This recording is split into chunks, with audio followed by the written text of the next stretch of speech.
आखिरी दौर शब्द प्रयोग किया आपने, मुझे उसमें बहुत सी चीज़ें नज़र आ रही है। एक, हमारा एक नया दौर शुरू होगा, उसका उसके अंदर संकेत है। दूसरा, जो लोग बड़े सपने देख करके बड़े वादे कर रहे थे, उनके लिए भी आखिरी दौर है। तो चुनाव का आखिरी दौर ऐसा इतना नहीं, उनकी स्थितियों का भी आखिरी दौर है। प्रधानमंत्री जी, आरक्षण इतना बड़ा मुद्दा इस बार कैसे बन गया? आप तो माइक्रोचिप्स और मैन्युफैक्चरिंग इस पे बात हो रही थी, लेकिन आपको बार बार हम आरक्षण पे बात करते हुए क्यों देखना पड़ रहा है? मुझे नहीं करना पड़ रहा है, मुझे सचेत करना है मेरे SC, ST, OBC और अति पिछड़े भाई बहनों को, क्योंकि इनको अंधेरे में रख करके ये लोग लूट चला रहे हैं। और चुनाव एक ऐसा समय है कि जो सबसे बड़ा संकट आ रहा है, उससे देशवासियों को मुझे जागरूक करना चाहिए। और इसलिए मैं आग्रहपूर्वक जनता जनार्दन को समझा रहा हूँ, क्योंकि ये दो चीज़ें हो रही हैं। एक, भारत के संविधान की मूल भावना का हनन हो रहा है, संविधान की मर्यादाओं को तार तार कर दिया जा रहा है, और वो भी अपनी वोट बैंक की राजनीति के लिए। अब मुझे याद है, मैंने हाउस में कभी कांग्रेस के नेताओं को सुना तो वो ये कहते थे कि PSU का प्राइवेटाइजेशन कर रहे हैं आप, तो आप आरक्षण मिटा देना चाहते हैं। अब रियलिटी तो है नहीं, गप्पाजी कर रहे थे।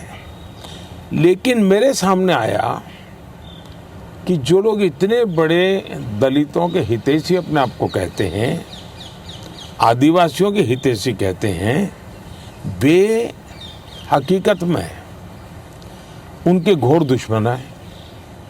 इन्होंने रातों रात एजुकेशनल इंस्टीट्यूशंस को माइनॉरिटी इंस्टीट्यूशंस बना दिया। माइनॉरिटी इंस्टीट्यूशन बना दिया तो उन्होंने आरक्षण उसमें खत्म कर दिया। अब उनके अधिकार क्षेत्र में नहीं था, वैसा एक नियम बदल दिया उन्होंने, और यूनिवर्सिटी तक को माइनॉरिटी स्टेटस दे दिया। अब दिल्ली में ही जामिया मिलिया जो यूनिवर्सिटी है, उसको उन्होंने माइनॉरिटी बना दिया, उसमें सारे आरक्षण खत्म हो गए। एडमिशन में भी नहीं, नौकरी में भी नहीं। और बाद में तो चीज़ें उभर करके आई कि करीब करीब 10,000 ऐसे इंस्टीट्यूशंस हैं जिसको इस प्रकार से आरक्षण के जो SC, ST, OBC का अधिकार था, वो पिछले दरवाजे से उसको छीन लिया गया है, संविधान की पीठ में छोड़ा भोंका दिया है। बाबा साहब आम्बेडकर ने जिस सपने से ये व्यवस्था खड़ी की थी, उसको इन्होंने वोट बैंक के लिए गिरवी रख दिया है। तो ये एक चिंताजनक बातें मेरे सामने जब आई, तब मुझे लगा कि मेरा दायित्व बनता है कि मैं देश को अवगत। इतने में इनका मैनिफेस्टो आया। इस मैनिफेस्टो ने और चौंका दिया, और इसलिए मैंने पहला मैनिफेस्टो पढ़ देखते ही मेरा पहला कमेंट था कि ये मैनिफेस्टो पर मुस्लिम लीग की छवि है। तो 2-3 दिन तो उनको लगा कि इसका जवाब देने की ज़रूरत नहीं है, ये अपने आप ही बात खत्म हो जाएगी। जब उन्होंने कोई जवाब नहीं दिया तो फिर मैं एक एक चीज़ खोलने लगा। जैसे इस देश में वो ये कहें कि हम खेलकूद में भी माइनॉरिटी के लिए कोटा फिक्स करेंगे। आज पंजाब के मेरे बच्चे जो खेल जगत के अंदर बहुत अच्छा कर रहे हैं, बंगाल के मेरे नौजवान फुटबॉल में बहुत अच्छा कर रहे हैं, उत्तर प्रदेश के हमारे नौजवान जो एथलीट्स में काफ़ी अच्छा कर रहे हैं। अब वो अपनी जवानी उसमें खपा देते हैं। 10-12 साल की उम्र से लेकर के सोचने तक ये लोग इतना तप करते हैं जी, तपते हैं, शरीर को तपाते हैं। खिलाड़ी ऐसा नहीं बनता है जी। और सुबह रात को नींद नहीं आती, सुबह 4 बजे उठ करके चले जाते हैं। अब कहते हैं नहीं, ये माइनॉरिटी के लिए कोटा होगा, तो मेहनत करने वाला मेरा नौजवान जाएगा कहाँ जी? उनका क्या होगा? दूसरा उन्होंने कहा कि देश में अब जो टेंडर होंगे उस टेंडर में भी वे माइनॉरिटी के लिए आरक्षण करेंगे। मतलब ये हुआ कि आज मान लीजिए कोई कहीं पर बहुत बड़ा महत्वपूर्ण ब्रिज बन रहा है, उस ब्रिज में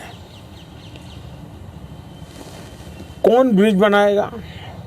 तो जिसके पास ट्रैक रिकॉर्ड है, जिसके पास संसाधन है, जिसके पास कैपेबिलिटी है, जो परफॉर्म कर सकता है, सारे उसकी जो रिक्वायरमेंट उसकी पूरी करता है, उसमें कंपटीशन होती है और कंपटीशन में जो निकलता है उसको टेंडर मिलता है।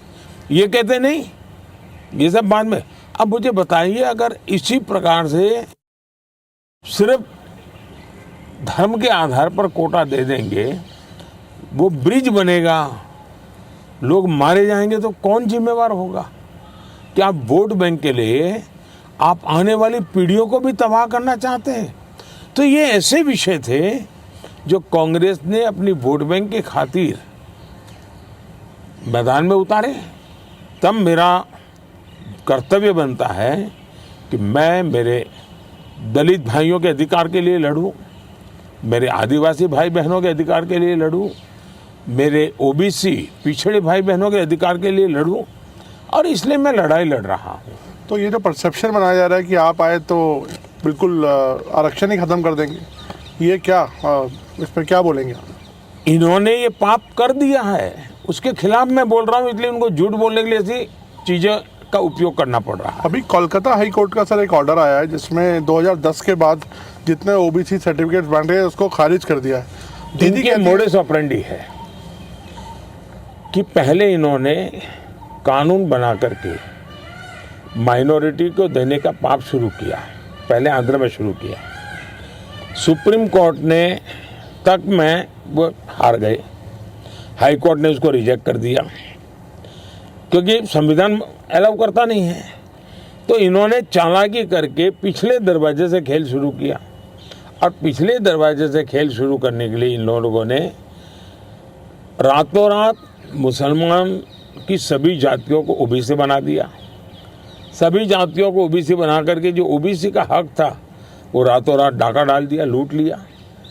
और इसके खिलाफ चुनाव की सरगर्मी चल रही है। तब हम तो बोल ही रहे थे कि भाई ये हो रहा है, कर्नाटक में हुआ है, मैंने बताया था, हम बंगाल के लिए भी बोल चुके थे।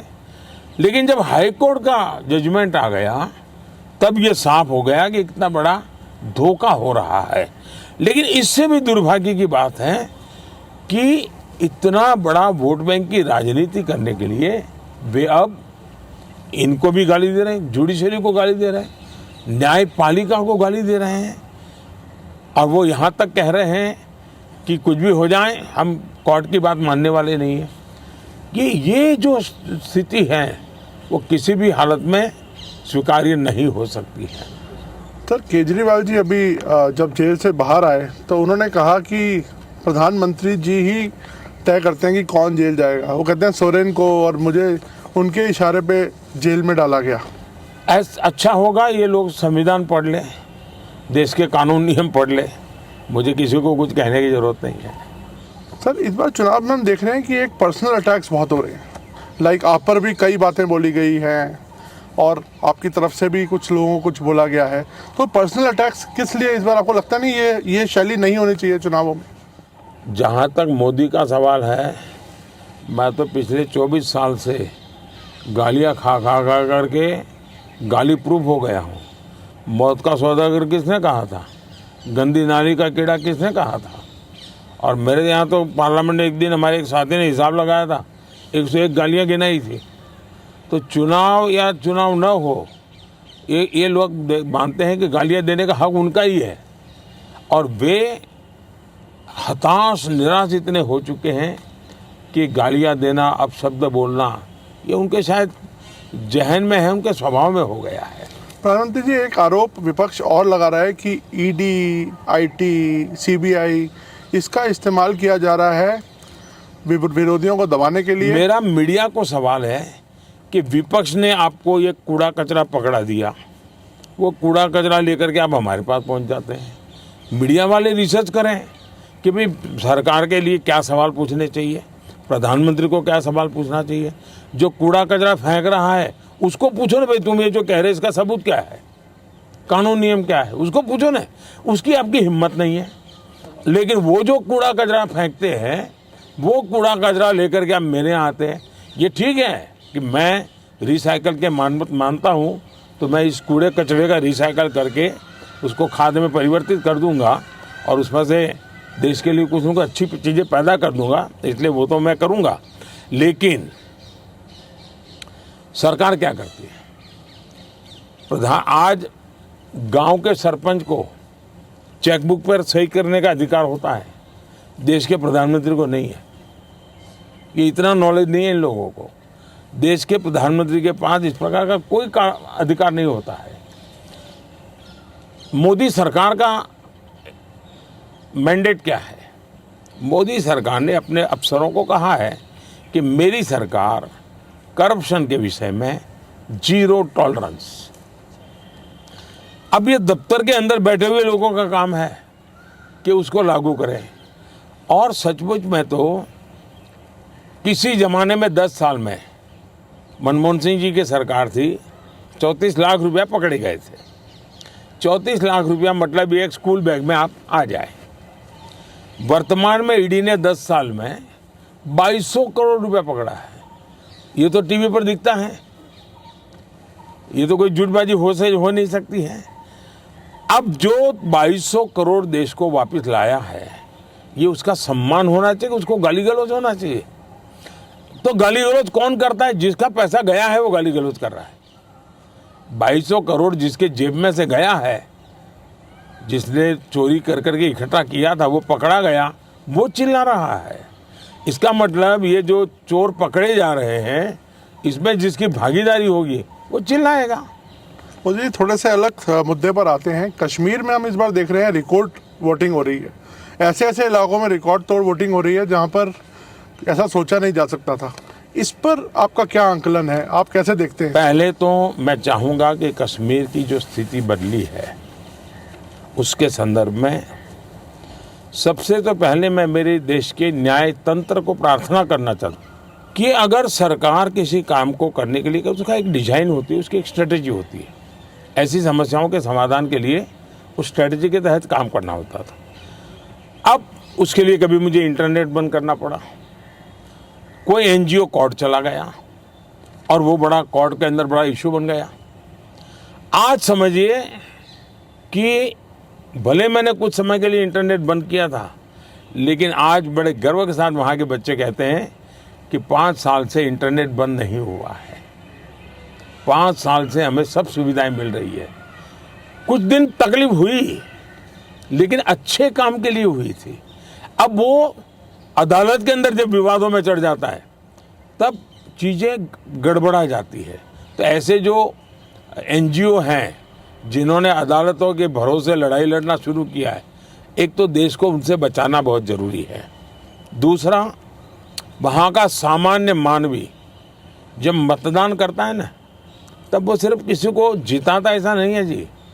मतदान करता है मतलब भारत के संविधान को गले लगाता है।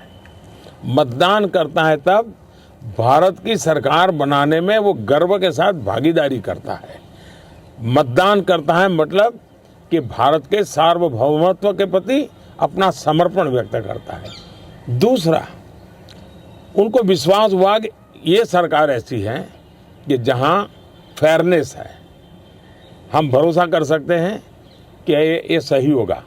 और जब उसको ये विश्वास हो जाता है कि ये कोई हेरा फेरी नहीं हो रही है, तो वो पक्का वोट करने के लिए उत्साह से आता है। और उसका परिणाम है कि आज मतदान यानी 40-40 साल के रिकॉर्ड टूट चुके हैं। मेरे लिए बहुत सबसे बड़ी संतोष की बात है कि मेरे कश्मीर के मेरे भाई बहन, मेरे परिवारजन उमंग और उत्साह के साथ मतदान के लिए आगे आए। उन्होंने मतदान करके दुनिया को एक मैसेज दे दिया है। जो लोग आशंकाएं करते थे उनको एक मैसेज दे दिया है। सर ये क्या विंडिकेशन है 370 को जो आपने हटाया, इससे क्या लगता है कि आपका ये विंडिकेशन है कि जिस तरह से अब 370 ये सिर्फ एक 5-4 परिवारों का ही एजेंडा था जी। ये न कश्मीर की जनता का एजेंडा था, न देश के लोगों का एजेंडा था। ये अपने फायदे के लिए ये 370 की ऐसी एक दीवार बना के बैठे थे ताकि कोई झोंक न पाए, और कहते थे 370 हटेगी तो आग लग जाएगी। वो कहते थे 370 हटेगी तो कश्मीर चला जाएगा। आज ये सत्य हो गया कि 370 हटने के बाद ज़्यादा एकता की अनुभूति हो रही है, कश्मीर के लोगों का अपनापन ज़्यादा बढ़ रहा है, और इसलिए इसका सीधा परिणाम चुनावों में भी दिखाई देता है, टूरिज्म में दिखाई दे रहा है। G20 समिट वहाँ होती है, बड़े शान से कश्मीर ने उनका स्वागत किया पूरी दुनिया का। और इसलिए ये कैसे झूठी दीवारें खड़ी कर करके देश को टुकड़ों में देखा गया, इसका ये उदाहरण है, और उसको मैंने ध्वस्त किया है। सर वेल्थ क्रिएटर्स को लेके भी बातचीत, एक नैरेटिव आता है कि कभी राहुल गांधी जी बोलते हैं कि आप कुछ परिवार को आप बढ़ा रहे हैं, अभी आपने हाल में उनको बोला, तो क्या लगता है कि देश में जो वेल्थ क्रिएटर्स हैं उनको ही उन पर राजनीति होनी चाहिए? मैं फिर कहता हूँ, जो लोग ये कूड़ा कचरा फेंक रहे हैं उनको पूछो ये तुम कहाँ से लाए हो, उनसे बात करो भाई। आप उनसे तो कुछ पूछते नहीं हो, और इसलिए मैं समझता हूँ कि ये चर्चाएं उनके साथ करें तो ज़्यादा अच्छा होगा। सर उड़ीसा में भी चुनाव होने हैं अभी हाल में, उधर आपकी देखा जाए तो काफ़ी अच्छे संबंध थे नवीन पटनायक जी के साथ, उन्होंने कई मुद्दों पर आपको सपोर्ट किया। अब आप लोगों का अलायंस नहीं है और आपस में एक दूसरे से लड़ रहे हैं, किस तरह से आप देखते हैं? हिंदुस्तान के सभी राजनीतिक दलों के नेताओं के साथ हमारे संबंध अच्छे ही हैं, और लोकतंत्र में हमारी दुश्मनी नहीं होती है, संबंध अच्छे होने ही चाहिए। अब सवाल ये है कि मैं मेरे संबंधों को संभालूं कि उड़ीसा के भाग्य की चिंता करूं।